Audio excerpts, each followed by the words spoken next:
Selamat sore pemirsa Kerapu TV.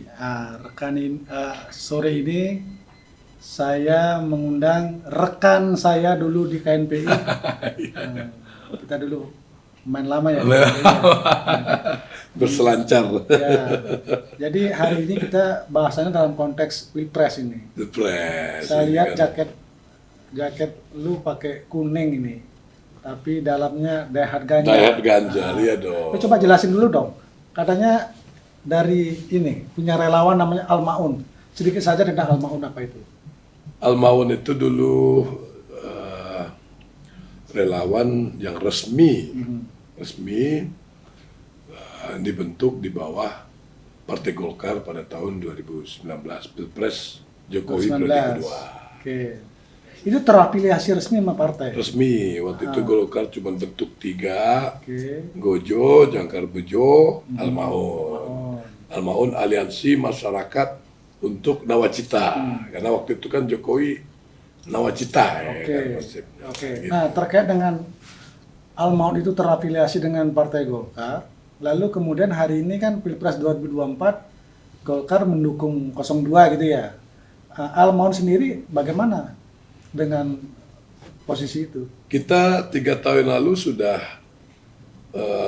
di media ya, kita sudah resmi mengeluarkan statement bahwa Al-Maun itu mendukung Mas Ganjar Pranowo sebagai calon presiden gitu. Ya. Tapi dulu narasinya harapannya kan beliau berpasangan dengan Erlangga gitu. Oke. Artinya waktu itu Golkar punya keinginan juga maju kan gitu ya? Ya. Nah, tapi belakangan ketika ini berproses, Golkar kok bisa merelakan harapannya untuk menjadi kandidat itu. Nah, itulah kenapa kita nggak ikut dalam hasil keputusan Partai Golkar ya, yang kemarin mendorong Gibran sebagai cawapres dan Awalnya kan ingin mendorong Erlangga sendiri Ya. ya, ketua umumnya ya. ya setelah itu kan tiba-tiba berganti. Nah, di sana kita tidak diajak untuk ngobrol, ya kan? Artinya, Itu kira-kira keputusan dalam kondisi normal atau dalam kondisi tertekan sih? ya. Sebagai anak muda Golkar yang rasional, kita tidak sepakat dengan Pak Erlangga dan DPP. Karena kita kan berharap wakil presiden itu dari internal. Banyak kok Yang kader potensial. Golkar potensial.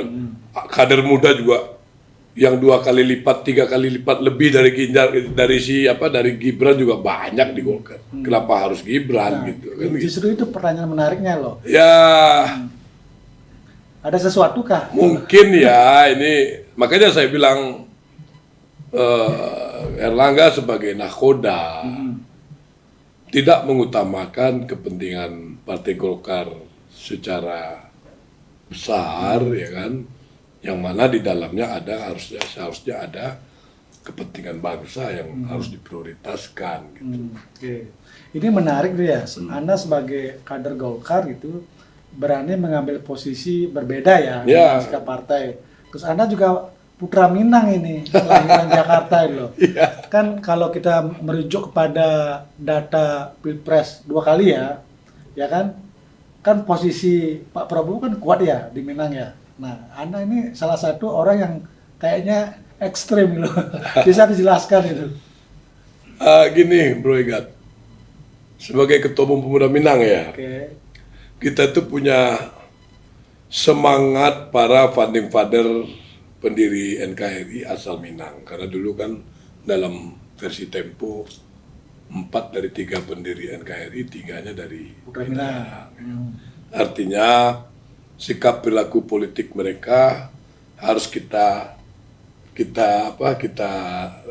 jadikan panutan, contoh dan kita laksanakan gitu. Jadi ketika ada suatu kebijakan ya kan manuver politik yang tidak pro rakyat, kita tentu tidak akan setuju gitu. Karena bagi kami kepentingan bangsa itu di atas kepentingan partai. tanda kutip kepentingan elit dalam internal partai. Dan memang kalau kita lihat Golkar ya kan, sebelumnya kan perlu lihat Erlangga diperiksa di kejaksaan, Dito diperiksa di kejaksaan. Apa itu menjadi salah satu alasan? Ya mungkin saja Ini praduga ya. ini praduga tak bersalah ya pemirsa ya, bukan menuduh. Bisa saja terjadi politik sandera. Gitu. Sehingga keputusannya menjadi ya dia tidak punya kebebasan dalam mengambil bersikap, kebebasan dalam memutuskan sesuatu, gitu kan gitu. Artinya ya kita sedih lah melihat kondisi Golkar sekarang. Oke. Nah, lalu kemudian ini ada hal yang perlu kita cermati ya. 2 kali pemilu di Sumatera Barat khususnya, Pak Jokowi kan kalah telak kan sama Pak Prabowo ya. Nah, melihat konstelasi hari ini, ketika Pak Jokowi mendukung Prabowo itu seperti apa? Ini kan menjadi menarik bagi masyarakat Sumatera Barat gitu. Jadi analisa saya di Sumbar sekarang ya, berdasarkan kita turun-turun ke lapangan lah ya kan, kita kan punya jaringan di bawah. Ketika Jokowi gabung dengan Prabowo, artinya mendukung Prabowo dengan mendorong anaknya ya, suara makin anjlok. Oh begitu. Suara makin anjlok. Yang pertama itu Prabowo itu sudah tidak seperti dulu lagi di Sumbar, karena kekecewaan sebagian besar pendukungnya ketika dia memutuskan masuk di kabinet Jokowi tanpa melakukan musyawarah mufakat, gitu, tanpa dilibatkanlah pendukung yang lain. Nah, ditambah lagi sekarang Prabowo berpasangan dengan anak Jokowi, yang mana mayoritas Sumbar itu tidak mendukung Jokowi gitu. Tapi kalau misalnya mendukung menjadi ini ya sesuatu yang agak aneh gitu ya? Ya, di Sumbar itu kan pemilihnya rasional. Ya, itu udah makanya kan sebagai pemilihan rasional kan harusnya berpegang pada prinsip gitu ya. Ya. Ketika misalnya apa yang tidak didukung di periode lalu kemudian hari ini didukung, sebenarnya kan kontradiktif gitu ya. Ya, kontradiktif. Makanya di Sumbar itu Anies dapat efek lah. Ya. Anies dan insya Allah kita Ganjar mungkin di nomor 2. Tapi memenangkan Ganjar di sana kira-kira punya potensi nggak? Kalau jujur, untuk menang nomor 1 berat. Karena faktor ya banyak lah. Ya. Dengan ada elemen atau variabel Pak Mahfud sendiri? Tetap, karena Mahfud NU. Di sana kan basis Muhammadiyah. Oke. Beda gitu.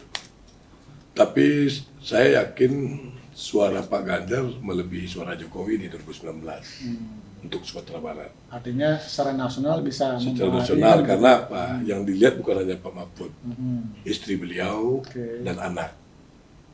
Karena karakter istri sama anaknya ini cocok nih untuk di Sumbar gitu. Nah kalau mau pengen cepet suara Ganjar naik ya anak mah Ibu Atika sama Alam harus turun. Tapi itu sudah dilakukan ya belum ya? Mestinya belum. Harapan kita kan Ibu Atika sama Alam ke Sumbar gitu. Nggak perlu Pak Ganjar, cukup mereka berdua aja keliling. Terus kayak Alam bikin sedikit sesi dialog, ya kan, undang anak-anak muda. Nah pemilih muda Minang ini kan kritis-kritis dan mereka nggak peduli dengan cerita-cerita sejarah politik masa lalu yang tanda kutip itu outputnya negatif buat Soekarno dan PDI Perjuangan kan gitu. Kan itulah yang digoreng-goreng sama tokoh-tokoh Minang, ya kan, sejarah politik masa lalu, konflik antara Soekarno dengan tokoh-tokoh Minang, ya kan. Nah, itu yang sering dibahas. Tapi bagi kita generasi muda Minang itu nggak penting. Kita harus rekonsiliasi. Kita harus melihat sosok pemimpin itu yang visioner, yang punya konsep dan gagasan. Gitu. Ini untuk pemilih-pemilih di muda milenial di Sumbar ini kuncinya. Gitu. Jadi ada harapan lah suara kita bisa naik ya. bisa naik. Ini kurang lebih kondisinya seperti Jawa Barat ya. Ya. Nah, nanti akan kita bahas lebih lanjut ya. Lanjut. Kita istirahat sejenak Istirahat. sambil menikmati kopi. Kecewa dengan keputusan partai, puluhan kader dan juga caleg Partai Golkar beralih dukungan ke pasangan Ganjar Mahfud. Para kader yang kecewa mendeklarasikan diri sebagai gerakan Kaukus Muda Beringin 03. Hal ini sebagai protes pencalonan Gibran sebagai cawapres pendamping Prabowo serta sikap partai yang resmi mengangkat Gibran sebagai kader Golkar. Para kader dan juga caleg ini mengalihkan dukungan mereka ke paslon nomor urut 3 yaitu Ganjar Mahfud. Sangat kecewa. Ini semua karena perilaku politik Pak Erlangga yang tersandera. Oh, kami semua sudah siap apapun sanksi yang dilakukan DPP Golkar.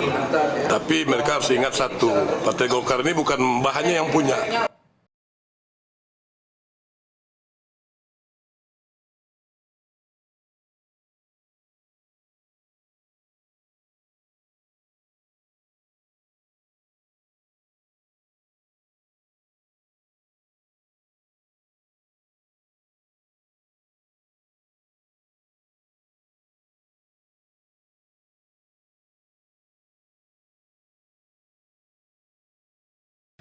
Pemirsa Kerapu TV, kembali kita lanjutkan obrolan kita yang santai ini ya. Santai di sore hari. Mudah-mudahan ini menarik menjadi bahan. Mudah-mudahan menarik, bisa memberikan edukasi politik buat masyarakat. Ya kan? Nah, ini kan jaketnya sudah kuning gitu loh. Terus Iya, kemudian Bro ini sangat kenceng menyuarakan mendukung Ganjar gitu.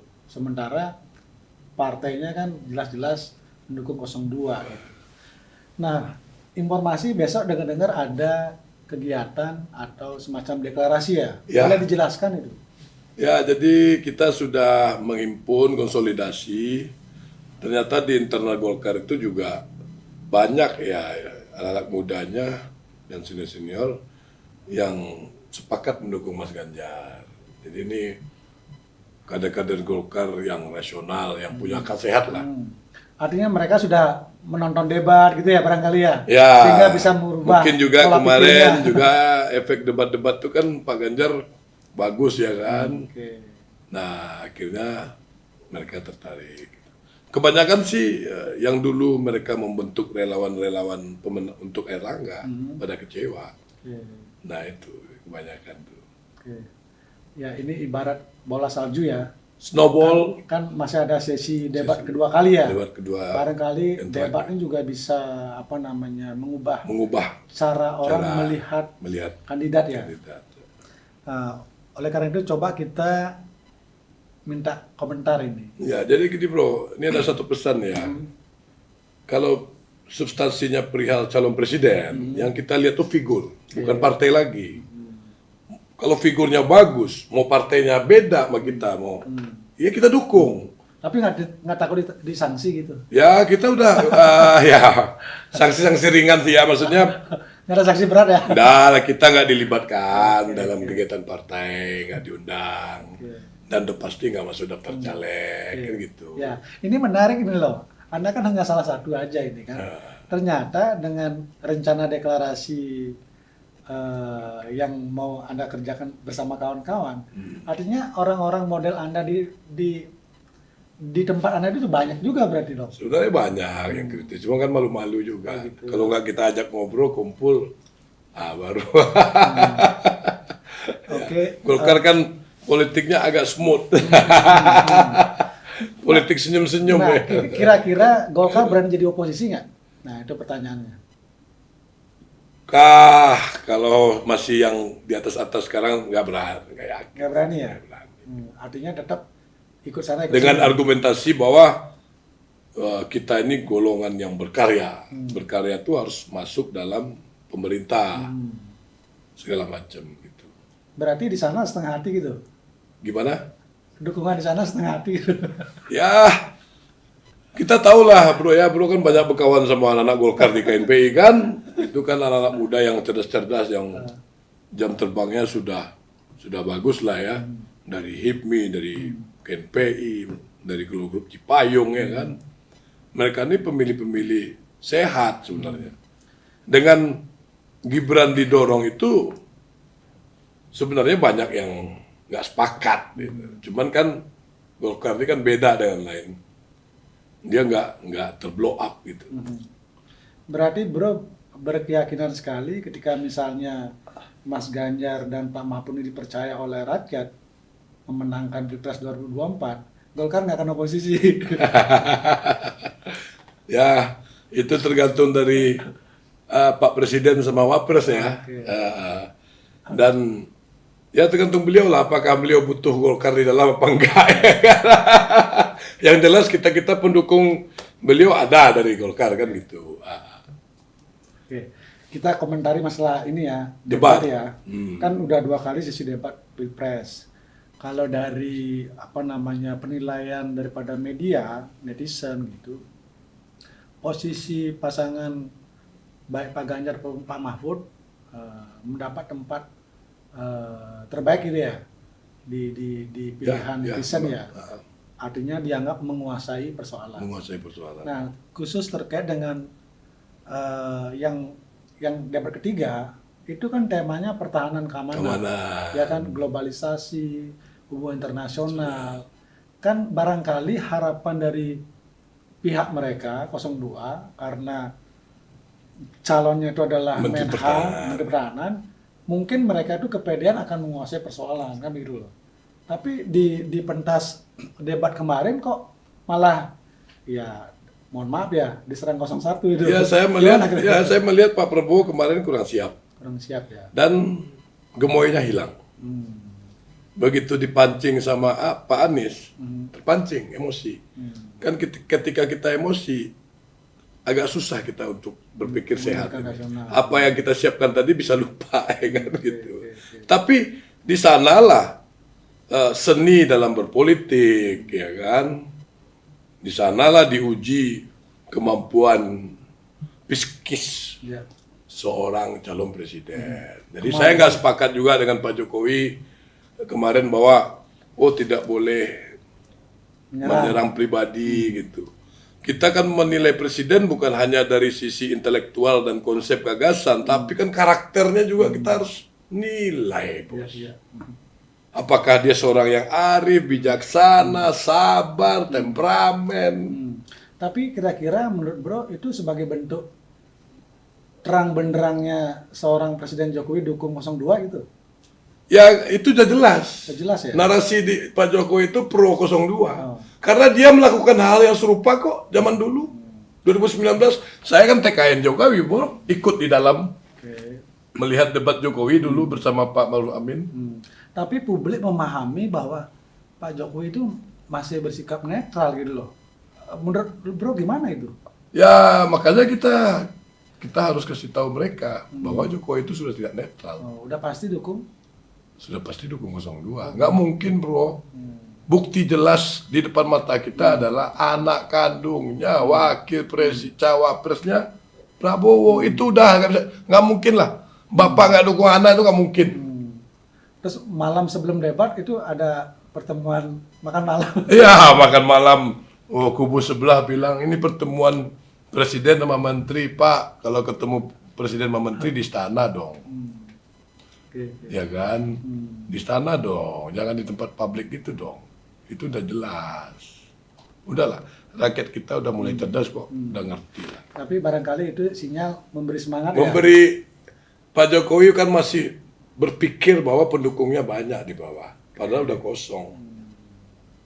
Rakyat kita udah pintar. Ketika dia melakukan memaksakan anaknya menjadi calon wakil presiden dengan tangan adik iparnya, ketua MK melabrak konstitusi, itu kan sebagian besar pendukung Jokowi udah out.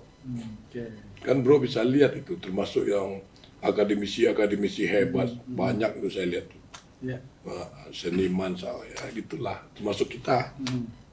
Tapi masih ada ruang waktu untuk memaksimalkan mengedukasi masyarakat ya, Harus. bahwa ada persoalan yang serius sebenarnya dalam tanda kutip dilanggar ya. Ya. Oke, kembali lagi ke masalah debat. Dan itu tadi perlu saya tambahin waktu acara Natal ya. Oke. Jokowi ngomong Pancasila. Itu kan kelihatan juga dia mendukung 02, bukan 01 dan 03. Ketika sila ketiga ya, dia tidak sebut. Tidak 1, 2, 3 gitu. Oke. Nah, saya agak mengkritisi. Dia memberikan materi edukasi Pancasila kepada masyarakat, tapi di satu sisi dia tidak melaksanakan Pancasila secara konkret, terutama perihal sila kelima Pancasila, keadilan sosial bagi seluruh rakyat Indonesia. Kita pendukung Jokowi, dulu ya, ex pendukung Jokowi, kalaupun dia nggak dukung Ganjar, nggak masalah, yang penting dia netral. Tapi ini kan dia tidak netral. Dengan status posisi sebagai seorang presiden. Ibarat main bola, kalau udah wasit nggak netral gimana tuh bro, menurut bro tuh. Ya kan? Tapi sebenarnya boleh memihak kan? Harusnya kan memang boleh memihak kan? Dengan keberpihakan ini kita jadi jelas posisi beliau itu ada di mana kan gitu. Ya kalaupun dia mau memainkan politik keberpihakan, tapi jangan dibuka di depan umum ya. Ini kan ekstrim banget bro, dengan mendorong anaknya sebagai calon wakil presiden Prabowo, yang mana dulu kita pendukung Jokowi berhadapan dengan pendukung Prabowo. Iya. Itu yang tidak rasional kan? Itu yang tidak rasional. Dulu lawan menjadi teman kan gitu. Itu. Oke, ini semakin menarik. Kita akan masuk ke sesi 3, tapi kita break sejenak. Silakan ngopi dulu.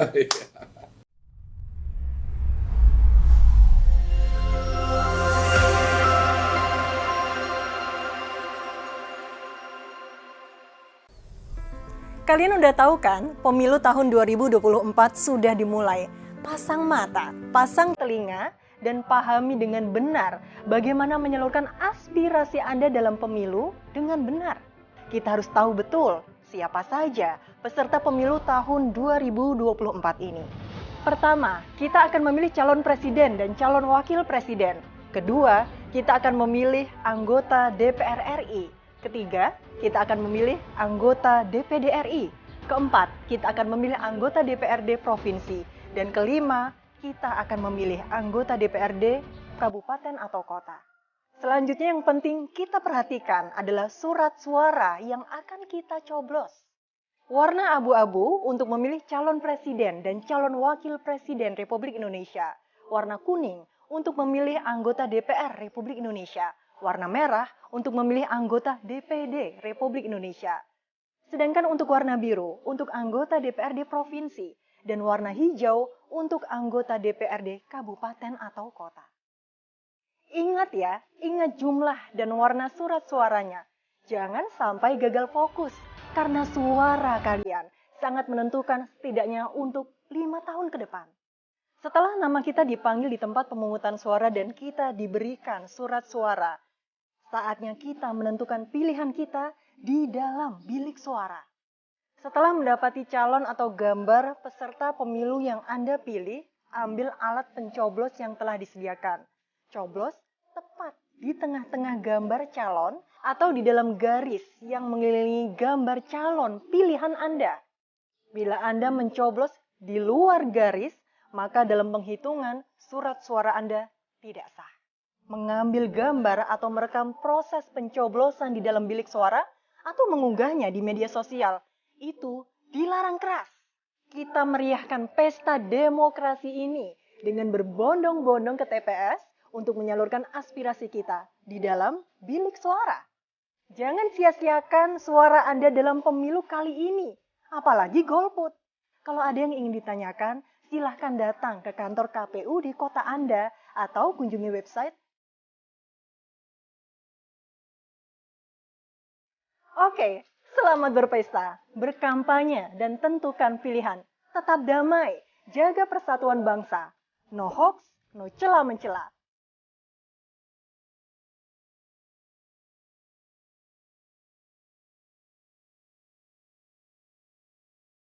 Oke, pemirsa Kerapu TV, kita lanjut kembali obrolan kita dengan Bung Rafiq. Kita akan coba ini ya, pertajam masalah diskusi kemarin, debat kemarin ya, dengan tema Hankam, globalisasi hubungan internasional gitu. Nah, Pak Ganjar kemarin kan menyampaikan komitmen beliau terhadap pertahanan, kekuatan pertahanan dengan meningkatkan sumber daya manusia maupun alutsista gitu. Bahkan dengan kondisi wilayah kita yang kepulauan, negara maritim, dalam kerangka memperkuat Indonesia sebagai poros maritim dunia, beliau lebih akan memprioritaskan dari 3 matra itu angkatan laut, kan itu gitu benar, ya. itu benar. Dengan strategi namanya Garda Samudra. Garda Samudra sama 5.0 sama ya. Sakti. Ya, oke. Kira-kira apa yang bisa dijelaskan kepada masyarakat awam sehingga mereka paham apa yang dimaksud dengan itu? Ya, yang jelas begini ya. Suatu bangsa itu, ini kita belajar sejarah ya. Oke.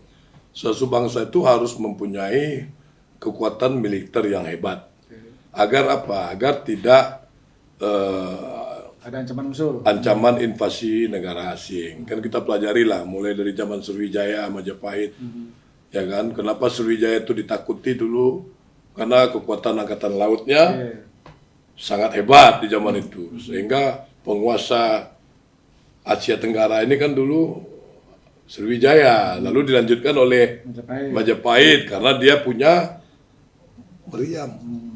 1.200 Majapahit itu di saat wilayah lain belum menguasai Misiu dan meriam. Majapahit sudah menguasai itu. Salah satu arsitektur meriamnya, Misiunya itu kebetulan leluhur kita ini kan, Aditya Warman kan. Dia bisa mampu Panglima Armabar. ya ibaratnya Menko Polkamnya lah ya kan. Karena kalau Panglima Angkatan Lautnya Laksamana Nala kan. Nah, dia mampu mengembangkan meriam yang dibeli dari Cina menjadi versi Majapahit. Versi Cina itu dibakar gitu tuh. Dibakar kan, sumbu. Versi Majapahit sudah bisa kokang, Bro. Jadi apa yang disampaikan oleh Mas Ganjar dalam konteks Sangat. penguatan pertahanan matra laut Matra itu laut. menjadi relevan ya. Iya, lebih Karena relevan. secara histori sejarah kita dulu kuat. Kita dulu menguasai kuat laut, di, ya. di maritim itu, di angkatan lautnya. Oke. Kita kuat di sana. Karena kan kita ini negara kepulauan, laut sebagai pintu masuk bagi negara-negara asing untuk melakukan invasi kan gitu. Oke, itu terkait dengan pertahanan kan, Dan bagaimana penguatan laut dan udara tentunya. ya makanya ketika Pak Prabowo kemarin melakukan kebijakan memperkuat udara, sementara di satu sisi angkatan laut kita, saya nggak tahu fix ya datanya ya, karena kita kan nggak konsen di bidang itu, cuma sebagai aktivis ya mempelajari lah ya. Angkatan laut kita masih banyak kekurangan lah bro ya kalau gue lihat ya. Seharusnya Karena anak tiri dulu ya, di era Orde Baru ya, orientasinya kontinental. Karena dulu zaman Bung Karno laut. laut kita ini disegani loh. Disegani. Di Asia Tenggara. Bahkan sekolah pelayaran pertama itu Soekarno yang meresmikan. Oke, mantap. Soekarno paham itu karena dia tahu sejarah dan tidak ada urusan kepentingan politik. Kalau saya melihat, maaf, ini kan ada kepentingan politik elit-elit angkatan darat ya kan. Kalau kita mau jujur, ya nggak bro? Ya. Gitu. Nah mengenai pembelian pesawat bekas, ini saya nggak sepakat. Seharusnya jangan semua beli pesawat bekas. Komposisinya, misalkan kita mau beli, kita punya anggaran pemerintah mau beli 10 pesawat. Mungkin kita tahap awal 6 pesawat bekas, 4 yang baru. Ya kan, katanya kan argumentasinya mempelajari sistem pesawat baru ini kan butuh waktu. Nah, selagi kita mempelajari ini, yang ini berjalan nih, yang bekas nih kan gitu. Itulah pentingnya penguatan sumber daya manusianya. Kan? Ya itu kembali lagi. Bukan hanya alatnya gitu. Bukan hanya alat. Karena ke depan kan ancamannya kan nggak lagi seperti dulu. Nggak seperti dulu. Perang konvensional. Iya. Perang cyber loh. Perang cyber. Karena teknologi, kemajuan teknologi, semua bisa dikendalikan dari jauh kan. Dari jauh. Ya kan, asymmetric war, proxy war, banyak ini kan sekarang. Sekarang orang pakai drone aja kan. Artinya konsep Pak Ganjar untuk penguatan pertahanan keamanan, basis sumber daya manusia itu sangat strategis, dan beliau berharap industri-industri militer itu diperkuat di dalam negeri ya kan. Nah, itu sangat strategis. Nah, ada satu lagi yang nih saya sampaikan ke masyarakat, Pak Ganjar mungkin kemarin nggak ditanya atau lupa. Salah satu konsep kita di tim Ganjar itu adalah ya kan, dalam pertahanan keamanan kan kita punya warisan leluhur nih. Ini dalam konteks tradisi, bro. Nah, penguatan bela diri silat. Cuman kemarin Pak Ganjar mungkin nggak sampaikan. Ini kita sampaikan nih ke publik nih. Pertahanan rakyat semesta. Pertahanan rakyat semesta basis tradisi. Jadi di samping alat yang canggih, yang modern, juga pelibatan rakyat secara semesta. Dengan kemampuan bela diri, ya. Seperti Jepang kan. Jepang, Cina dia punya itu kan. Kita juga punya silat. Cuman kemarin kan nggak ada pertanyaan, mungkin karena waktunya pendek. Kita jelasin ke pemirsa nih bahwa di Ganjar itu salah satunya tadi itu akan kita kembangkan gitu. Nah, ini kembali lagi terkait dengan demokrasi ya, bahwa reformasi ini kan melahirkan salah satunya adalah fungsi ABRI itu kan dicabut, sehingga memisahkan fungsi pertahanan dengan keamanan. Ya kan? Keamanan lebih kepada bagaimana menjamin kepastian keamanan, keselamatan masyarakat sipil. Ya kan? Penegakan hukum dengan tanpa mengabaikan nilai HAM. Nah, bagaimana menurut Bro ini? Kok tiba-tiba di masa-masa kampanye ini ada intimidasi, ya kan? Bahkan ada kekerasan gitu loh. Pemukulan, penganiayaan, bahkan ada yang meninggal. Ini bagaimana sebenarnya kita harus bersikap? Ya, kita miris dan sedih lah. Jadi kasus-kasus kemarin itulah salah satu argumentasi Pak Ganjar ketika memberikan penilaian kepada Menteri Pertahanan. Raportnya merah 5. Salah satunya tadi itu fungsi pertahanan malah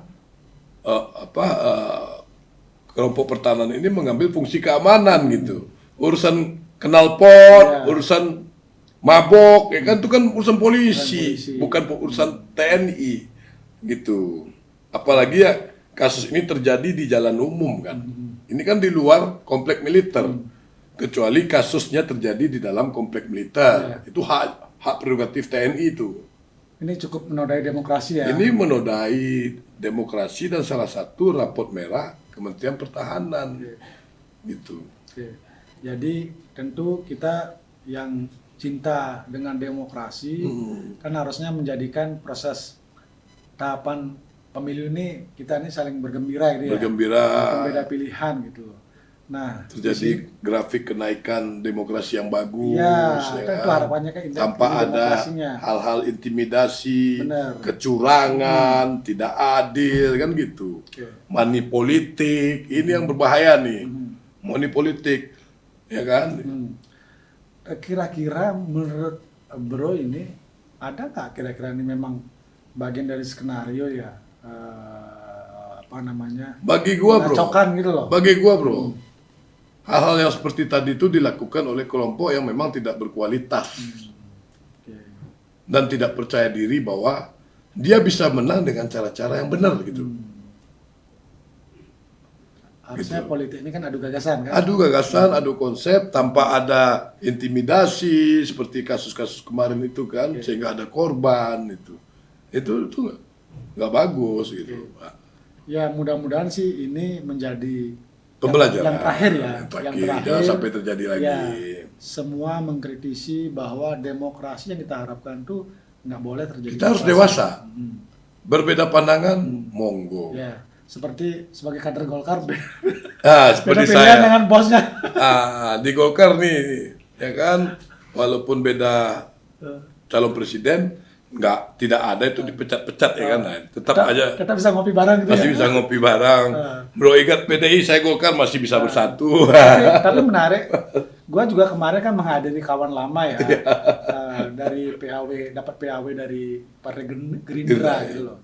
Jadi kami yang berteman lama gitu, beda pilihan, ya kita akur-akur aja. Ya sama aja kayak gini bro, kayak kita mendukung salah satu tim sepak bola lah. Ya kan, bro dukung Persija, gua dukung Persib. Ya kalah menang kita mah enjoy, gak perlu harus ribut-ribut gitu. Semua niatnya bagus kok ya kan, untuk kepentingan bangsa ya kan gitu. Jadi harus kita lakukan dengan sikap dewasa. Oke, baik bro. Jadi terakhir mungkin closing statement, apa yang perlu disampaikan kepada capres kita? Kepada capres apa kepada publik? Pada publik. Silakan. Ya harapan kita kalau kepada seluruh calon presiden, tentu kita berharap semua calon presiden ini berjuang untuk menang itu dengan cara-cara yang baik, gitu bro. Tidak ada hal-hal yang negatif, ya kan, yang akan mengurangi angka kemajuan demokrasi kita. Kalau bicara visi misi itu kan dikrit semua calon presiden pasti bagus, ya kan, gitu. Nah untuk masyarakat dalam hal memilih seorang calon presiden itu harus pakai rasionalisasi akal sehat berdasarkan fakta, data, jangan lagi berdasarkan hoak seperti zaman dulu ya kan, yang membuat kegaduhan gitu. Dan jangan memilih pemimpin yang suka melakukan money politik, kecurangan ya kan, menggunakan aparat pemerintah. Ini untuk Pak Jokowi khususnya nih, kita berharap Pak Jokowi harus netral, jangan lagi melakukan operasi-operasi senyap memakai perangkat negara. Karena saya mantan TKN Jokowi. Kalau dipanggil saya mah presiden siap. Siap mengklarifikasi. Siap mengklarifikasi. Apa kita buka 2019? Kan gitu. Nah harapan kita itulah. Oke. Sehingga besok Pak Ganjar menang. Terima kasih Bro Rafiq telah memberikan pernyataan penutup. Tadi bercanda bro, kita akan berharap yang didapat itu pemimpin yang benar-benar berkualitas terbaik. Ya. Pemilu adalah sarana kita mencari pemimpin terbaik. Maka dari itu proses pemilu ini harus kita lakukan dengan hati yang jernih, yang bersih. Hukum alam, ya positif. Politik harus gembira. Tidak ada intimidasi, kekerasan. Kemudian yang kedua, debat adalah sarana bagi kita untuk bisa menguji kompetensi dan kapasitas seorang calon presiden. Jadi di era demokratisasi ini, di era media yang begitu luas ini, kekuatan media adalah menjadi pilar demokrasi. Nah, forum-forum debat ini harusnya menjadi rujukan. Jadi kan bagi pemilih yang undecided, yang belum punya pilihan, belum menunjukkan sikap, debatnya menjadi forum untuk menilai siapa pemimpin yang punya kapasitas teruji. Dan siapapun calon presiden yang maju harus siap diri ketika dalam forum debat. Jangan dikritik ngambek, terus pendukungnya bikin narasi, dibully, sedih, playing victim lagi. Ini aduh. Tapi masyarakat makin cerdas lah. Ya, kita yakin itu, bro. Okay. Kita yakin dengan 2 kali Pilpres kemarin. Oke. Kepada Capres Mas Ganjar dan Pak Mahfud, saya apresiasi atas penampilannya debat luar Capres biasa. Yang ketiga, mendapat apresiasi dan penilaian terbaik menguasai permasalahan materi. Mohon ditingkatkan kembali, persiapkan diri di debat berikutnya, jangan sampai terjebak dengan pertanyaan-pertanyaan yang dalam tanda kutip pembalasan. Harus benar-benar siap. Siap. Tema-tema. Salam 3 jari. Salam 3 jari. Merdeka.